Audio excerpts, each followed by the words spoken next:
नमस्कार. आज आपल्यासोबत आहेत ॲडव्होकेट वसंतराव मनकर साहेब.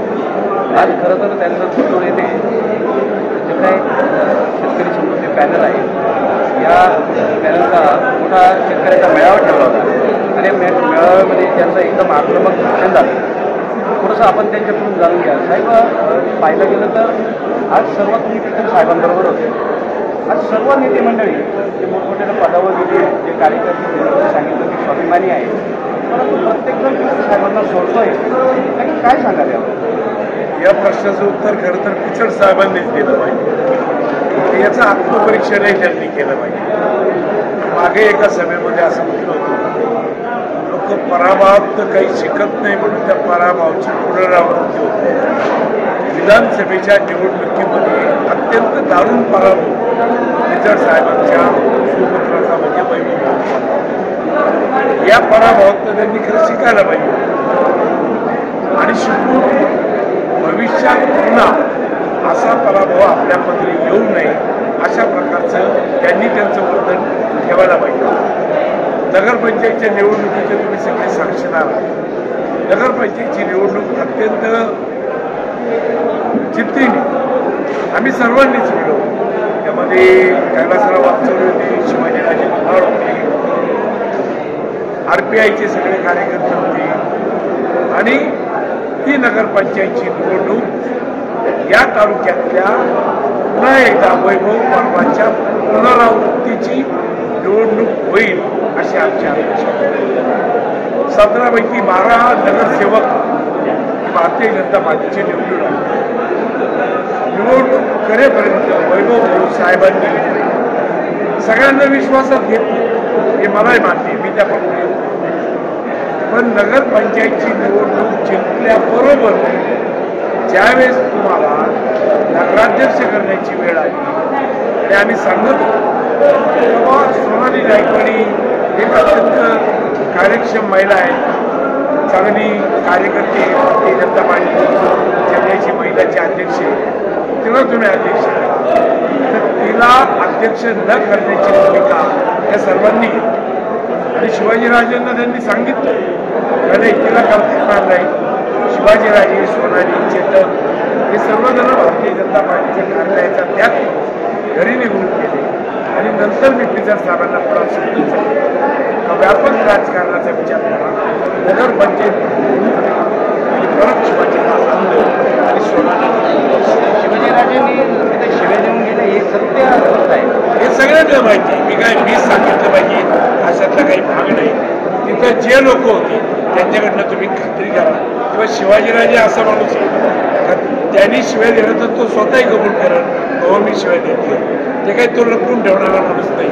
मग त्याच्यानंतर जेव्हा सुकृत नगरसेवकाचा आणि कमिट्या करण्याचा प्रश्न आला आपल्याला, हे अकोले नगरपंचायतच्या कमिट्या बनवण्याच्या आतल्या कैलासराव वागचौरे आणि वैभव पिचड हे दोघं जण बसले आणि कैलासरावांनी सर्व आपल्यातले ज्या सर्व जाती धर्माचे लोक आहेत, एक मुस्लिम समाजाला कमिटी, एक माळी समाजाला कमिटी पाहिजे, अशा सगळ्या कमिट्यांची रचना केली आणि सुकृतपणे चंद्रनाथ सरोदे आणि सचिन शिंदे या दोघांना ठरवलं आणि दुसऱ्या दिवशी वैभवरावांनी आणि त्यांच्या मर्जीप्रमाणे त्यांनी ते केलं आणि परिणाम असा आला. कैलासराव सांगा मी त्याला पाहिलेलं 1985 सालापासून आजपर्यंत कैलासराव वागचौरे एकदाही पिचड साहेब किंवा वैभव यांच्या विरोधात केले. तो माणूस त्यांना का सोडला याचं आत्मचिंतन या दोघांनी केलं पाहिजे ना. आणि ज्यावेळेस कॉलेजची कमिटी बनवली, जालिंदर पाटील वागचौरे भारतीय जनता पक्षाचे ज्येष्ठ नेते, शिवाजीराजे धुमाळ, कैलासराव वागचौरे आणि मला स्वतःला एक शब्दाने पिचड साहेबांनी विचारलं कॉलेजची कमिटी, हा रोज खूप सुरू झाला. असं ऐकलं जात आहे की पिचड साहेबांनी तुम्हाला सुद्धा कॉलेजच्या कमिटी शब्द दिला होता अध्यक्ष. तुम्ही विचारा आणि ते जर नाही म्हटले तर अगस्तीच्या प्रतिमेवर हात ठेवून त्यांनी सांगावं तर मी मनकरांना असा शब्द दिला. निश्चित, पण आपण सांगता का मी सत्तेसाठी आव्हान देणार नाही, मला काही पद नको. आज एका बाजून जर पाहिलं तर तुम्ही लढवली नगरपंचायत, कारण प्रत्येक वार्डमध्ये जात होते, आज काही कार्यकर्ते तुमच्या सोबत होते. ठीक आहे, एखादा जर स्वीकृत नाही त्यांना देता आलं, परंतु त्यानंतर जिल्हा परिषद आहे, पंचायत समिती आहे, अमृत सागर आहे, कारखाना आहे, कुठेतरी त्यांना बसवलं असं त्यांची नाराजी व्यक्त केली असते. परंतु आत्तापर्यंत जर पिचड साहेबांबरोबर एका बाजूला वैभव म्हणणारे आणि दुसऱ्या बाजूला माझा कैलास पुत्रच आहे असं म्हणणारे एक छोट्याशा कारणावरून जर कैलासराव बाहेर पडता हे कसं वाटतं तुम्हाला, काय सांगा? हे एवढं कारण नाही याचं मी तुम्हाला माहीत नसलेली गोष्ट असते. ज्यावेळेस कॉलेजची कमिटी बनवण्याचा प्रश्न आला आणि कायम विश्वस्त घेण्यासाठी पिचड साहेबांच्या घराची बैठक झाली. त्या बैठकीमध्ये कैलासरावांना कायम विश्वस्त घ्या असं चर्चा आहे. तिथलेच काही जणांनी असं पिचड साहेबांना सांगितलं उद्या खायकर साहेब आणि कैलास वागचौरे येत आणि वैभव भाऊंना एकटं पाडतात. ज्या कैलास वागचौरेने आदरणीय अजितदादा यांचा आदेश आणि सल्ला न मानता पिचड साहेबांना साथ दिली, त्या कैलास वागचौरेला कायम विश्वस्त केलं नाही. तुम्ही गिरिजाजीबा जाधवांना विश्वस्त तुमची म्हणजे मी जे तुम्हाला सुरुवातीला सांगितलं का कैलास वागचौरे सारखा कार्यकर्ता जे तुम्हाला सोडून टाकला याचा आत्मचिंतन हे तुम्हीच केलं पाहिजे. निश्चित अशी दोन्ही मंडळी सांगतात की खरं पाहिजे तर पिचड साहेबांकडे ज्यावेळेस कैलासरावांचे बंधू त्यांना कुठंतरी कारखान्यात नोकरी मिळावी त्यासाठी खरं कैलासराव त्यांना घेऊन गेले. त्यावेळेस कैलासराव कुठेही राजकारणामध्ये कुठेच नव्हते. त्याच कैलासरावांना मोठमोठी पदवी देण्यात आली, त्यांना जिल्हा परिषदेवर एवढे मोठे सभापती पद देण्यात आली. पण चला गिरिजाजी भाऊ जाधव हे पाहिलं तर आतापर्यंत पिचड साहेबांबरोबर होते, ते तालुक्याध्यक्ष म्हणून राहिले, त्यांना कुठं संधी नव्हती देण्यात आली. मग त्यांना संधी दिली तर काय चुका असं वाटतं? पहिले गोष्ट सांगतो, कैलासराव कॉलेजच्या कोणत्याही कमिटी किंवा पदात इंटरेस्ट ना ते कायम विश्वस्त आपण म्हणले त्याच्यामुळे नाराज नव्हते, याच्यामुळे नाराज होते. 2 मिनिटं ऐकलं हे नव्हतं. पण तुम्ही अशी चर्चा त्याच्या अप्रोक्ष तुमच्या घरात करता का उद्या गायकर साहेब आणि कैलासराव एक होते आणि वैभव पिचडांना एकटं पाहिजे हा जो अविश्वास व्यक्त केला त्या अविश्वासाचा भाग म्हणून कैलासराव बाजूला ही पहिली गोष्ट. दुसरी गोष्ट, कैलासराव वागचौरे 1995 साली ज्यावेळेस सगळे लोक सोडून गेले त्यावेळेस आम्ही मुलूंच्या हातात मी 95 वर्ष पिचड साहेबांबरोबर ही 95ला ती जी मी त्यावेळेस पार्टी सेक्रेटरी आणि 24 तास पिचड साहेबांसाठी काम केलं. कैलासराव वागचौरे त्यावेळेस युवक कार्यकर्ता या तालुक्यामध्ये खऱ्या अर्थाने युवकांची फळी जर कोणी उभी केली असेल ती कैलासराव वागचौरे केली. आणि कैलासराव वागचौरेंना जी तुम्ही पदं दिली ती जी पदं दिली ती पदं तुम्हाला कुणाला तरी दिलंच. जिल्हा परिषदही तुमच्याच घरात, आमदारकी तुमच्या घरात, दूध संघही तुमच्या घरात, कारखानाही तुमच्या घरात असं नसतं. जिल्हा परिषदेचं पद हे जे काहीतरी कैलास वागचौरे सभापती पद याबद्दल कैलासराव काही नाही म्हणत नाही, ते पिचड साहेबांच्याच कृपेने मिळाले. मी कबूल करतो ते पिचड साहेबांच्याच कृपेने मिळाले. याचा अर्थ कैलास वागचौरेंनी तुमच्या काहीच केलं नाही का? कैलास वागचौरेंनी जे केलं अशा अनेक गोष्टी त्याच्या मी खाजगीतल्या ज्या गोष्टी त्या जाहीरपणे चॅनलवर सांगू इच्छित. गायकरांचं राष्ट्रवादीचं कैलास वागचौरेचा जिल्हा परिषद गटनेता असणारा सुद्धा राष्ट्रवादीला पाठिंबा देतो. या पाठिंबा फार मोठं राजकारण आहे. ते राजकारण सूत्ररूपाने एवढं सांगतो ते पिचड साहेबांच्या त्याला जी कारण आहे ते आमच्या तालुका माहीत आहे, तुम्हालाही माहिती आहे. ते माझ्या कुटुंबातून काही नाही नक्की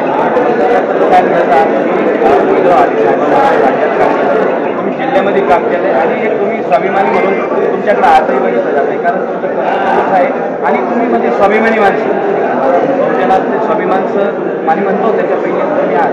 परंतु ठीक आहे की त्या कॉलेजच्या कमिटीमुळे जर कैलासराव नाराज होत असते कारण त्यांचं म्हणणं होतं की वैभवरावांना एकटे बाजू पडतो. तर आजची खरं जर परिस्थिती पाहिजे तर पिचड साहेबांचं वय झालं आहे. आजही त्यांचा एक शब्द बोलले तर काही मिनिटांनी 4था शब्द पडतोय. आजही तुमची सर्व मंडळी तुम्ही एका बाजूला आली, वैभवराव आजही तसे एकटे पडले. काय सांगाल यावर, कसं कोणत्या अँगलने बघताय? मी एक पहिली गोष्ट प्रामाणिकपणे या तालुक्याच्या उभारणीमध्ये या तालुक्याला समृद्ध करण्यामध्ये पिचड साहेबांचा निश्चितपणे बाकीचे काही कामं राहिले असते, पण जलसंधारणाचं काम, पाणी अडवण्याचं काम हे पिचड साहेबांनी केलं. याबद्दलचं दुमत नाही याबद्दल, आणि आपण असं म्हणतो की त्यांनी काहीच केलं नाही, हा पूर्णपणे कृतज्ञपणा मी ते म्हणणार नाही. पण त्यानंतर वैभवरावांना जी आमदारकीची 5 वर्षाची संधी मिळाली, लोक त्यांची तुलना साहेबांबरोबर करायची. मी तुम्हाला सांगतो, नगरपंचायतीच्या निवडणुकीमध्ये पिचड साहेब दिवसभरामध्ये मला 10 फोन करायचे, आणि दुर्दैव असे वैभव आमचे फोन सुद्धा उचलले. आमदारकी ज्यावेळी तुम्हाला मिळाली त्यावेळी तुम्ही त्या आमदारकीचा किती सदुपयोग केला, यामुळे लोकांना वैभवराव हा तालुक्यामध्ये पर्याय वाटला नाही. आणि यमाजी लांबे डॉक्टर किरण लांबे, एक तरुण माणूस, एक नवीन माणूस, त्यांनी आमदारकीला प्रचंड मताने निवडून. हा जो प्रश्न आहे पुन्हा एकदा क्लिअर, विश्वास. ज्यावेळी तुम्ही कैलास वास्तवरे म्हणतात का वैभव काय आणि कैलास काय माझी मुलंच आहे, असं ज्यावेळेस तुम्ही म्हणता त्यावेळेस तुमच्या घरात ज्यावेळेस अशी चर्चा होती कैलास उद्या आपल्याबरोबर राहणार नाही, हा त्याच्या जिवारी लागला. तुम्हाला मी अजून एक मुद्दा सांगतो. निश्चित कैलासचा भरपूर झाल्यास तुमच्याकडे बोलण्याचा खूप आहे. आपण शेवटचा फक्त एकदा वेळ पण घेऊ. शेवटचा एकच मुद्दा सांगतो. कैलास वास्तवच्या जीवनात ते 3.5 महिने अत्यंत वाईट. हे तो इतका डिप्रेशनमध्ये त्याला बाईक अटॅक येतो. कैलास वास्तवचे पिचड साहेबांनी वैभव या दोघांवरही प्रचंड प्रेम होतं आजही, पण त्यांच्या दोघांच्या वागण्यामुळे, या अशा वागण्यामुळे या माणसाला बाहेर अटॅक येऊन गेला. आणि तो ज्या फ्रस्ट्रेशनमध्ये मी कैलासबरोबर का गेलो हे मी खरं तर भारतीय जनता पार्टी आणि त्याची धोरणं त्याबद्दल मी स्वतंत्र पद्धतीने बोलेल, पण मला कैलासला एकटं सोडायचं. आणि मी त्याला शब्द दिला, तुझी तास चिंतित तुझ्याबरोबर नाही, पण या डिप्रेशनमध्ये बाहेर. राजकारण हे 2 दिवसाचं असतं. तुमच्या राजकारणातली राजकारणापलीकडची जी मैत्री, जो गोरख बांधकर तुमच्या गाडीमध्ये 24 तास, त्याविषयी तुम्ही एवढं टोकाला जाऊन बोललं, ते मैत्रीला शोधणार आहे. आणि त्यात पुन्हा एकदा वैभवरावांना मी ज्येष्ठत्वाच्या नात्याने सांगतो, तर तुम्ही आमदारकी लढलेले आहात, उद्याही भविष्यकाळात आमदारकी लढलेले आहात. तुम्ही इतक्या खालच्या पातळीवर, खालच्या थरावर जाऊन तुम्ही कोणत्याच कार्यकर्त्याबद्दल मदत केली नाही पाहिजे, यात तुमची इमेज डॅमेज होती असं मी त्यांना प्रामाणिकपणे सांगेन. नक्कीच फारच वेळ दिला तुम्ही, आणि मनातलं एकदम लोक का बरोबर साहेब करत आहे आपण प्रामाणिकपणे सांगितलं, हरकत नाही. एकदम प्रामाणिकपणे आणि विश्वास साधण्याचा प्रश्न आला म्हणून थोडासा वेळ घेतो मी तुमचा. पाहायला गेलं तर तुमच्यामुळं नगरपंचायत भाजपाची सत्ता आली नगरपंचायतमध्ये, परंतु लोक पक्षबदल करतात, पदासाठी जातात, अपक्षांसाठी जातात. परंतु आज तुम्ही नगरपंचायतमध्ये तुमच्या सौभाग्यवती निवडून आल्या आणि त्यांना सभापती पद पण मिळालं महिला व बालकल्याणाचं.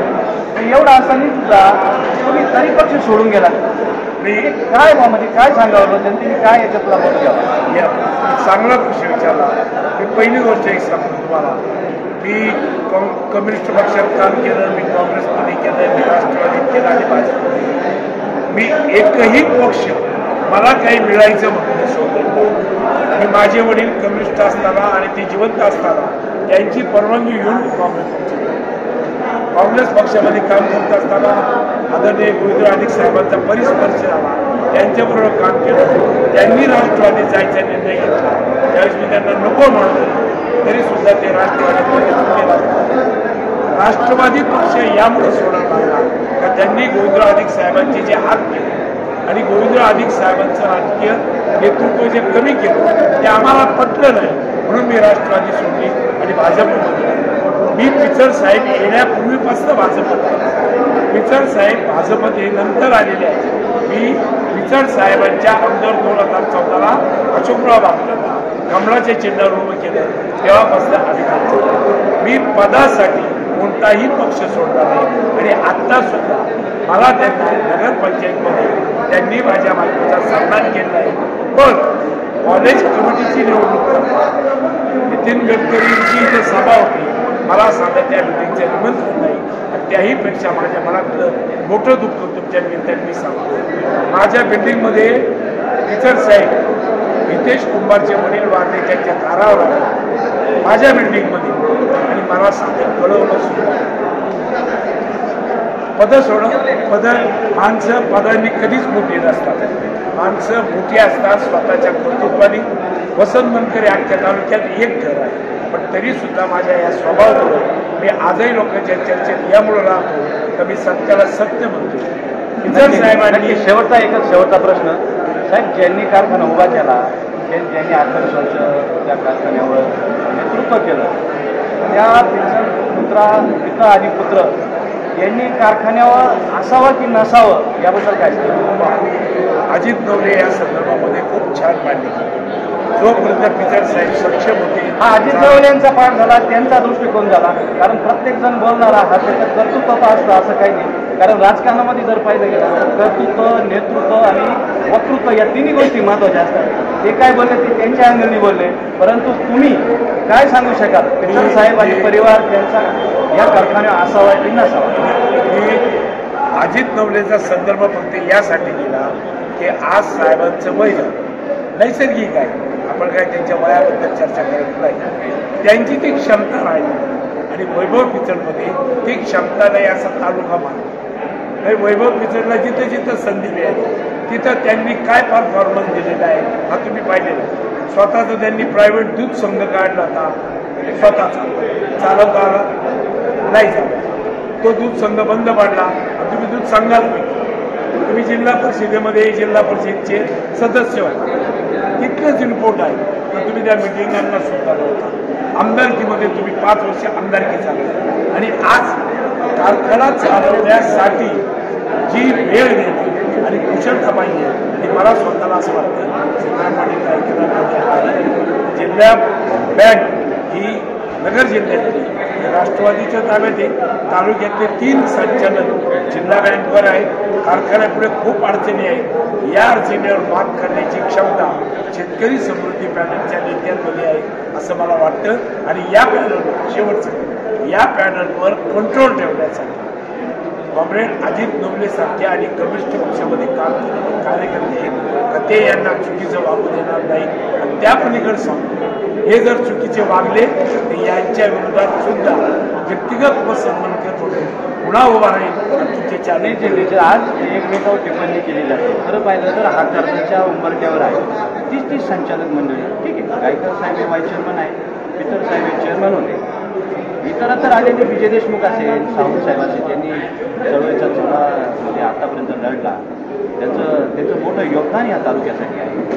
दुसऱ्या पार्टीमध्ये असं BJPचे काही नेते मंडळी असतील, सगळीच लोक एका बाजूने एका अँगलने बघतात. बसणाऱ्यांपैकी सगळ्या दोन्ही पार्टीचे लोक असतात. पण जर पाहिलं गेलं तर आज कारखान्यामध्ये पिचड साहेबांची गरज आहे, कारखान्यामध्ये वैभव पिचडांची गरज आहे. कारण आता सरकार हे भाजपचं सरकार आलेलं आहे. तिथून काही गोष्टी होणं गरजेचं आहे. जिल्हा बँकेचे हे 3 संचालक आहेत त्यांची पण गरज आहे. परंतु खाली जे काही लोक निवडले जातील ते पुन्हा जे कारखान्यावर संचालक लोक झालेले आहेत त्यांना परत संधी देण्यात यावी का? तरुणांना संधी काय सांगा? म्हणजे पहिल्या प्रश्नाचं उत्तर असेल, राज्यातलं सरकार कुणाचं आहे याने साखर कारखान्यावर काहीच परिणाम होत. राज्य काहीच देत नाही. यापूर्वी सुद्धा राज्यामध्ये जी सरकार होती, समजा यापूर्वी भाजपचं देवेंद्र फडणवीस होते मुख्यमंत्री असताना, तेव्हाही कारखान्याला काही दिलं. राज्यातल्या सत्ता परिवर्तनाने साखर कारखानदारीच्या याच्यावर काही परिणाम होत नाही. राज्य सरकार हे साखर कारखान्याला कोणत्याही प्रकारची मदत करत नाही. साखर कारखान्यांना मदत ही MSC बँक करते, जिल्हा साखर बँक करते, तालुक्यातल्या आर्थिक पतसंस्था करते. या पतसंस्था आज या समृद्धी शेतकरी पालनाबरोबर आहे असं मला दिसतं. हा पहिला प्रश्न. दुसरा प्रश्न तुम्ही असं जे विचारलं, काही सगळी लोक सोडून समजा आदरणीय सावंत साहेब आहेत, विजय देशमुख आहेत. मी तर खरं या तालुक्यामध्ये आदरणीय सावंत साहेबांचा आदर करणारा पुरुष आहे. त्यांचा पूर्वार्ध मी त्यांच्या उत्तरार्धाकडे झालो, पण त्यांचा पूर्वार्ध या तालुक्यातल्या अनेक चळवळीला आणि अनेक कामांना दिशा देणारा. विठला अटलची चळवळ असेल, बाळादेवीचं धरण निवडणं देण्याचं असेल, भंडारदार धरणाचं पाण्याचं फेरवाटप असेल, शेतकऱ्यांचे प्रश्न असतील, यावर सावंत साहेबांचं योगदान या तालुक्यातल्या कुठल्याच माणसाला विसरता येणार. पण अगस्ती सहकारी साखर कारखाना हा सावंत साहेब किंवा विजय यांच्या ताब्यामध्ये द्यावा या मानसिकतेमध्ये तालुक्यात यांच्या ताब्यात नाही, परंतु कुठंतरी हा विनिरोध झाला गेला पाहिजे. त्याच्यामध्ये विचार मंडळी पाहिजे. कारण जर आज बीजेसारखा माणूस म्हणतोय कारखाना कर्जाच्या हा बंद पाहिजे ठरवणार नाही, तो तर प्रशासकीय माणूस आहे, त्याला अनुभव आहे कामाचा, तो कुठेतरी संचालक म्हणून असावा. या कारखान्यामध्ये चेअरमन असतील, ठीक आहे, आतापर्यंत गायकर साहेबांनी चालवला, तरी पण काय हरकत नाही, पिचड साहेबांचं वय झाले, परंतु शेवटच्या क्षणी त्यांनी तालुका दिला. शेवटच्या टायमाला ते पुन्हा चेअरमन असावे, गायकर साहेब व्हाईस चेअरमन असावे, बाकी वैभवराव बी संचालक मंडळात असावे, बाकी त्याच्यात विजय देशमुख बी संचालक मंडळात असावे, सावंत साहेब पण संचालक मंडळात असावे, त्यांनी हुशार मंडळी संचालक मंडळात असावी याबद्दल आपलं दुमत नाही. परंतु जी लोक जी संचालक मंडळ पहिल्यांदा संचालक मंडळ आहे, तिथं काहीतरी नवीन मंडळी आली पाहिजे आणि ही लोक सगळ्यांचीच गरज आहे कारखान्यात, असं नाही वाटत का आपल्याला. एक तर पहिली गोष्ट अशी की जे तुम्ही म्हणालात की पिचड साहेब चेअरमन असावे, खरं तर वास्तविक पाहता साहेबांची क्षमता खूप आहे, हे नाही, खूप वय झाले, आजारपण आहे. अशा परिस्थितीमध्ये वैभवरावांच्या पराभवानंतर साहेबांनी स्वतःहून सन्मानपूर्वक राजकीय निवृत्ती आहे असं मी अगदी खाजगीतलं मला करतो. मग तुमचा एवढा विधानसभेला दाखल पराभव झाला, लोकांनी नाकारल्यानंतर तुम्ही ती राजकीय निवृत्ती घ्यायला पाहिजे होती. जसं विजय खताळांनी घेतले, अनेक पुढारी घेतले. विजय खताळे मंत्री होते, पण त्यांनी सन्मानपूर्वक राजकीय रिटायरमेंट घेतली. लोकांनी तुम्हाला ढकलून देण्यापेक्षा तुम्ही स्वतःहून निवृत्ती घेतली तर त्याच्यात छान राहिली असती. हा पहिला भाग. दुसरा भाग असा की ही जी तुमची स्वप्नातील कल्पना आहे, हे सगळे बरोबर घेऊन कारखान्याला मिळत करायला पाहिजे. याचे बीज तुम्हाला अकोला तालुका एज्युकेशन सोसायटीची कमिटी पेरता आली असते. ही खरी सुरुवात कुठून झाली?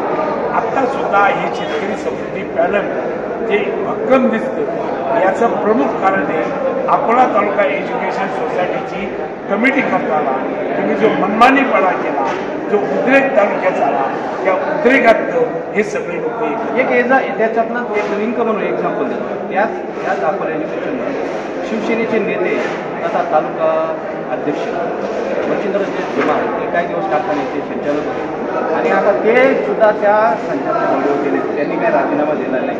तीच व्यक्ती परत कारखान्यावर असावा. कारखान्यावर कोण असावेत याचा निर्णय शेतकरी संघटनेच्या संघटनेने आज या 2 दिवसामध्ये पण लोकांनी माझं व्यक्तिगत मत मी कधीच लपवून ठेवत. माझं आत्ताही तेच मत आहे की आत्ता अगस्ती कारखान्यामध्ये जे संचालक आहे यातले कमीत कमी 60 ते 70% नवीन चेअरमॅनना तुम्ही संधी दिली पाहिजे या मताचा आजही आहे. आणि उद्याही मला जिथे संधी मिळेल तिथं मी या नेत्यांनी सगळे म्हणून एक शेवटचा प्रश्न विचारतो साहेबांना. तसं पण तुम्ही आता सोडून दिलंय, तुमचा स्वाभिमान आहे, बाजूला झाले सगळे नेते म्हणजे एका बाजूला आले, तिचा पिता पुत्र एक ते तुमच्या उभे त्यांच्यासोबत जे आज होते ते खरं पाहिलं तर काही वर्षापूर्वी ते त्यांच्या विरुद्ध बोलत होते, आज त्यांच्यासोबत आहे. इतर निसर्गाचा नियम आहे कसा आहे माहीत नाही, तालुका वेगळ्या दिशेने चालला. एक शेवटचा प्रश्न, खरंच जर पितर साहेबांना तुम्ही बाजूलाच होते आज त्यांच्यामुळे कुठंतरी तुम्ही पण तुमच्या मिसेस नगरसेविका आहेत, कारण त्यांचे पण तुम्हाला कुठंतरी सपोर्ट होते, त्यांच्याच निमित्ताने आज तुम्हाला पण त्या ठिकाणी त्यांनी तुमच्या मिसेसला सभापतीपद मग त्या सभापतीपदाचा त्याग करावं. मी अगोदरच या जर त्यांच्या काही गोष्टी नको आहेत किंवा ते तुम्हाला नेतृत्वात मान्य नाही तर त्या पदाचा बी त्याग करावा. मी तुम्ही विचारलेल्या प्रश्नाचं जाहीरपणे उत्तर देतो. मी नुसतं सभापती पदाचाच नाही, माझ्या बायकोच्या नगरसेवक पदाचा सुद्धा राजीनामा द्यायला तयार आहे. माझे 8 पत्ते एवढे आहे. हे नगरसेवक जे भाजपचे निवडून आले त्यात माझं योगदान आहे की नाही? वसंत मनकर, RPI, कैलास वागचौरे यांचं योगदान आहे की नाही? आज आम्ही तुमच्याबरोबर नाही ना, चला तुम्ही 12 नगरसेवकांचे राजीनामा द्या, माझ्या बायकोचाही राजीनामा घ्या आणि परत नगरपंचायत तुम्ही निवडून आणून दाखवा. तुम्ही म्हणाल की पैसे तुमच्यावर असं ऐकलं होतं तुमच्यासोबत जाताना कैलासराव वागचौरे आणि तुम्ही तुमच्यासोबत त्यांच्या नगरसेवक होते आणि नगरपंचायतची सत्ता उलटपालट होणार होती, हे सत्य आहे का? आता या प्रश्नाचं उत्तर मी तुम्हाला आज देणार नाही. याचं कारण असेल तो आज विषय नाही. नगरपंचायतचे आता हा विषय वरून खाली आला. प्रश्न आहे नगरपंचायतचे नगराध्यक्ष, उपनगराध्यक्ष, नगरपंचायत ते त्यांच्या पद्धतीने चांगलं काम आज करतायत. त्यांच्या कामाबद्दल आणि त्याच्याबद्दल मला काही बोलायची इच्छा नाही. जेव्हा कधी हा विषय ऐरणीवर येईल नगराध्यक्ष कोण या नगरपंचायतचा त्यावेळी तुमच्या प्रश्नाचे उत्तर तुम्हाला नक्कीच मिळालेलं असेल एवढं खात्री देऊ सर. निश्चित आज मनकर साहेबांनी एकदम मनमोकळ्यापणाने खरं पाहिलं तर कैलास भाऊ वागचौरे आणि हे का बरं त्यांनी पिचर साहेबांना सोडलं, पक्ष का सोडून गेले हे त्यांनी दिलखुलास त्यांनी त्यांची बाजू मांडलेली आहे. परंतु याचं आत्मपरीक्षण करणं हे पिचर साहेबांनी करणं गरजेचं आहे. खरंच ही अशी मंडळी सर्वच मंडळी आपल्यासोबत जे असते ते आपल्यासोबत निघून जाते, नक्की का जाते याचा पण विचार होणं गरजेचं आहे. मी प्रतिनिधी संदीप दातखळे, राजयोग न्यूज, अकोले.